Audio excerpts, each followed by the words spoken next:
Hüftmuskulatur und die wollen wir uns jetzt erstmal genauer anschauen. Dafür habe ich ja ein Bild mitgebracht. Ich hoffe, ihr könnt alle gut schauen. Da schauen wir uns die erstmal anatomisch an.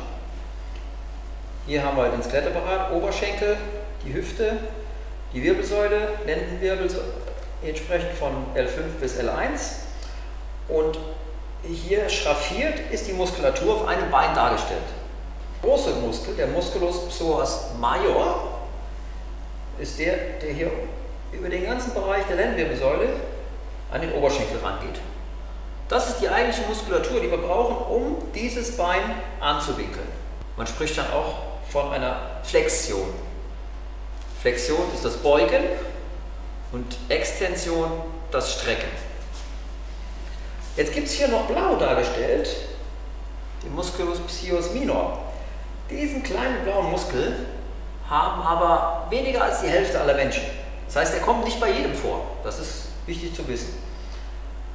Und um den hier zu trainieren, diesen großen Muskel, manche haben auch diesen kleinen, der unterstützt, da haben wir jetzt ein paar Übungen vorbereitet. A zum Dehnen und B für die Kraft. Eine gute Übung zum Dehnen für die Hüftmuskulatur ist, wir gehen in einen Ausfallschritt nach vorne, legen das Knie ruhig hinten ab, bewegen uns jetzt langsam nach vorne und versuchen jetzt das Knie vorne nach außen zu drücken. Und dann merken wir die Spannung schon, wie sie vom Oberschenkel hoch in den Körper reinzieht. Und dann leicht nach vorne. Und das ist eine Übung, die kann man ruhig 2-3 Minuten machen. Das andere Bein entsprechend auch. Nach vorne. Das Knie leicht nach außen drücken. Und man merkt die Spannung, wie der Ansatz hier am Oberschenkel, so wie wir es anatomisch gerade erklärt haben, sich bemerkbar macht. Eine weitere Übung zum Dehnen ist, wir setzen uns hin, wie wir das vom Angrüßen her auch kennen. Wichtig ist, wir wollen jetzt die Knie am Boden halten und bewegen uns jetzt langsam nach hinten. Das heißt wieder die Hüftmuskulatur dehnen. Wenn das gut klappt, der kann dann weiter versuchen, indem er mit den Ellbogen auf den Boden geht. Wichtig hierbei ist, die Knie bleiben auf dem Boden, nicht mit den Knien hochgehen. Die bleiben unten. Und schon merken wir, wie die Dehnung arbeitet und wirkt. Auch hier, ruhig eine Weile aushalten drin, man kann noch ein bisschen nachgeben und immer wieder versuchen, die Knie auf den Boden zu drücken.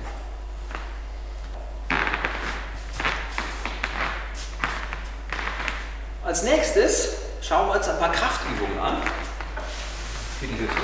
Dafür habe ich eine Bank hier. Wir setzen uns auf die Bank, können es ruhig mit den Händen hinten festhalten, Beine anheben. Und jetzt gehe ich hin und strecke die Beine nach vorne und wieder ranziehen. Aber die Beine werden nicht nach unten gestreckt, sondern in die Richtung, wo das Knie jetzt schon zeigt. Das heißt, die Unterschenkel werden gestreckt und wieder anwinkeln. Strecken und wieder anwinkeln. So haben wir ein relativ großes Gewicht, was auf der Hüfte arbeitet, und meine Hüftmuskulatur wird gut trainiert. Als nächstes gibt es solche Widerstandsbänder, die sind einfach rund.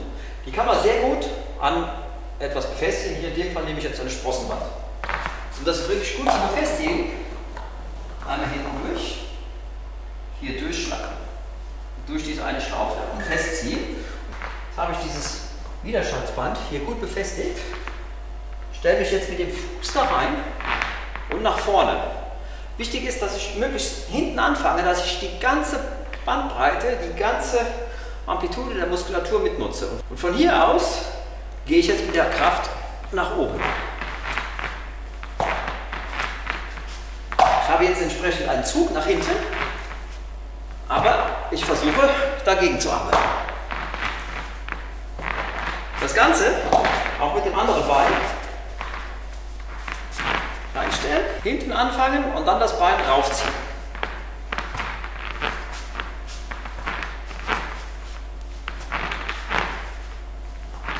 Gleichzeitig übe ich hier auch noch fürs Gleichgewicht, das werdet ihr merken, wenn ihr es ausprobiert. Wenn man da nämlich nicht drauf achtet, fängt das an stark zu wackeln, weil man nach hinten gezogen wird. Also man muss mit der Hüfte ganz gut dagegen arbeiten und noch den Stand halten.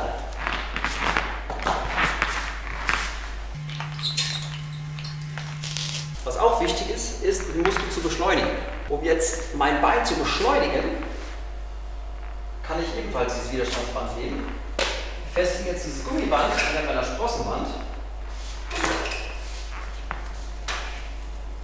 Steige hier ein, sodass das Gummiband ungefähr auf Kniehöhe ist.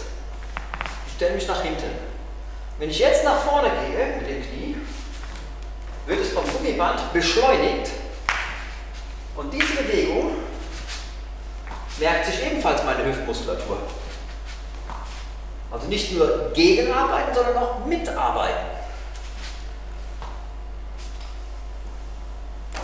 Zusätzlich achtet bitte drauf, wenn ihr das Bein anhebt, nicht nur gerade hoch, sondern immer so in die Mittelachse. Nicht außen hochziehen, sondern wenn ich wirklich an die Hüftbeugemuskulatur ran will, die Hüfthebemuskulatur oder wie es manche auch immer nennen, zieht es von hinten gerade hoch. Gerade hoch und stehen. In die Mitte. Mittig vom Körper. Einmal mit Widerstand, einmal mit Beschleunigung. Und dann habt ihr eine ganze Menge für eure Hüfthebemuskulatur getan. Ich hoffe, es hat euch Spaß gemacht. Danke, dass ihr wieder dabei wart.